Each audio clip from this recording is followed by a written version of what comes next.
Hello, வாழ்க வளமுடன். Mini vlog season 1 and season 1ன்னு சொல்கிறத விட டே 1 அப்படின்னு சொல்லலாம். ஒரு ஸ்டோரி போட்டிருந்தேன் இன்ஸ்டாகிராமில், யாரெல்லாம் வந்து மினி vlog சப்போர்ட் பண்ணுறீங்க அப்படின்னுட்டு.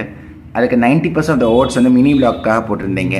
ஸோ அதனால் என்னோடய டே இன் மை லைஃப் ரொட்டீன் வந்து எப்படி இருக்கும் அப்படின்றத அப்படியே உங்களுக்குலாம் காட்டலாம் அப்படின்ட்டு தான் அப்படியே ஆரம்பித்தேன்.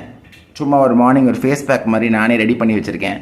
சில பல வீட்டில் இருக்கிற பொருட்கள் வச்சு தயார் பண்ணுறது. ஸோ அதை வச்சு ஒரு ஃபேஸ் பேக் போட்டு அதை ஃபேஸில் அப்ளை பண்ணிவிட்டு கிச்சனில் வந்து எல்லா திங்ஸையும் ஒதுங்க வச்சுட்டு அப்படியே ஃப்ரிட்ஜை ஓப்பன் பண்ணி பார்க்கும்போது அப்படி அலாதியான சந்தோஷமாக இருக்கும். ஏன்னா ஃப்ரிட்ஜு க்ளீனாக இருந்தால் தான் எனக்கு ரொம்ப பிடிக்கும். அதனால் அப்படி ஒரு மார்னிங் எழுந்தோன்னே ஒரு பூஷ்ணிக்காய் ஜூஸ் போட்டு குடித்தோன்னா சூப்பராக இருக்கும். நாள் ஆரம்பும்போது நம்ம பூஷ்ணிக்காய் வச்சு நம்ம கட் பண்ணி அதை நான் ஜூஸ் போட்டு குடிப்பேன். இந்த தோல் இந்த உள்ள கதுப்பெல்லாம் வேஸ்ட் பண்ண மாட்டேன், கம்போஸ்ட் பின்னுக்கு போயிடும். ஸோ தட் பிளான்ஸ் எல்லாம் ஃபீட் பண்ண மாதிரி இருக்கும். நல்லா அரைச்சி அதுக்கப்புறம் வந்து ஒரு துணியில் ஒரு முக்கோண வடிவில் தைச்சி வச்சுருக்கேன். இதை போட்டு பிழிஞ்சேன்னா ஒட்டை ஜூஸ் ஃபுல்லாக வந்துடும்.